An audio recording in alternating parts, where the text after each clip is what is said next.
The old house stood alone, deep in the woods, shrouded in darkness. Except for one thing. Every night at precisely 3 a.m., a pale light flickered from within. A ghostly glow, like a dying ember, would illuminate the windows for a brief, unsettling moment. Then, just as quickly, it would vanish. Locals whispered tales of the house, a place of shadows and sorrow. No one dared to approach. Fear, thick and heavy, hung in the air around it. The house stood as a silent sentinel, a testament to forgotten secrets. It waited. Alex lived for the thrill. The mundane never interested him. It was the unknown that sparked his curiosity and drove him forward. The unknown called to him, whispering secrets and mysteries that he couldn't resist.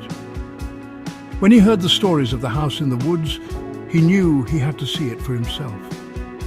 Doubters fueled his determination. He wasn't just curious, he was driven by a need to uncover the truth. He would be the one to uncover the truth.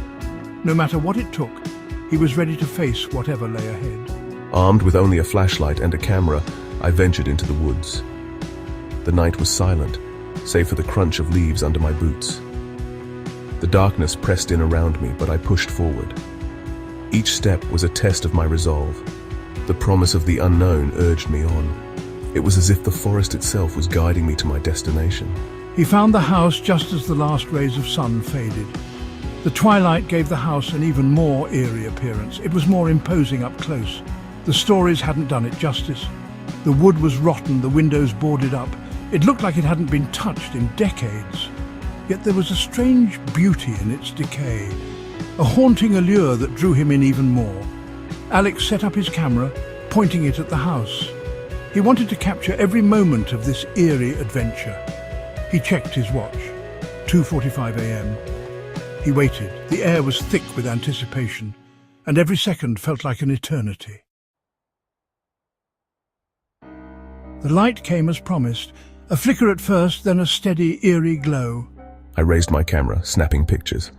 The house seemed to pulse with a life of its own. He cautiously approached, his hand shaking as he reached for the doorknob. It turned with a groan. The door creaked open, revealing a spotless interior. No dust, no cobwebs, just an unsettling cleanliness. A sudden noise from upstairs sent a chill down his spine. Footsteps, slow and deliberate. Alex froze, his heart pounding in his chest. He raised his camera, his finger hovering over the shutter button. Shadows danced at the edge of his vision. Whispers seemed to emanate from the walls. He was not alone. Drawn by an unseen force, I climbed the stairs. Each step felt heavier than the last, as if the air itself was thickening around me. My heart pounded in my chest, echoing in the silent, dark house. He found a room, bathed in the strange light. The light seemed to pulse, casting eerie shadows that danced on the walls. It was as if the room itself was alive, breathing in sync with the light. In the center, a diary lay open on a table. The pages fluttered slightly, as if touched by an invisible hand. It beckoned him, whispering secrets of the past. I picked it up, my hands trembling. The leather cover was cold to the touch, sending shivers down my spine. It felt like holding a piece of history, heavy with untold stories. The words swam before my eyes. They twisted and turned, making it hard to focus. It was as if the diary was alive, resisting my attempts to read it. The diary told the story of a scientist. His handwriting was frantic, filled with desperation and fear.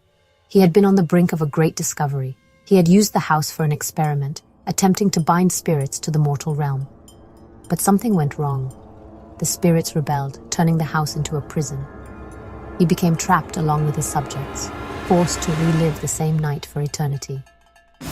Their faces, twisted in agony, haunted the pages of the diary.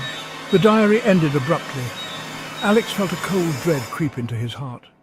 The realization of the scientist's fate was too much to bear. The light in the room began to intensify, the shadows growing longer and more menacing. It felt like the house was closing in on him, the walls pressing closer.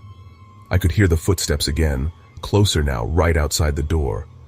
Each step echoed ominously, sending chills down my spine. He had to get out now. The sense of urgency was overwhelming, pushing him to flee before it was too late. Alex ran. He didn't look back. His heart pounded in his chest, each beat echoing the terror that gripped him.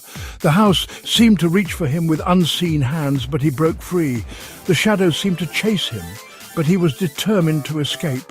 He burst out into the night, gasping for breath, his mind racing with the horrors he had witnessed. The screams of the trapped echoing in his ears, a haunting reminder of the souls left behind. I never looked back. The fear was too great, the memories too painful. I never spoke of what I saw. The terror was my burden to bear alone. But the experience changed me. It left a mark on my soul, a scar that would never heal. I was haunted by the house, by the light, by the knowledge of what lurked within. The darkness had a way of seeping into my dreams. The next day, a new story began to circulate. Whispers of the haunted house spread like wildfire. A story of a young woman drawn to the mystery of the house in the woods. She was curious, unafraid of the legends. She too was a thrill-seeker, eager to prove her courage. Her determination was unwavering. And so the cycle continued. The house never slept. It waited. It watched. Its hunger, it seemed, was never ending. The house thrived on fear, and it always found new victims.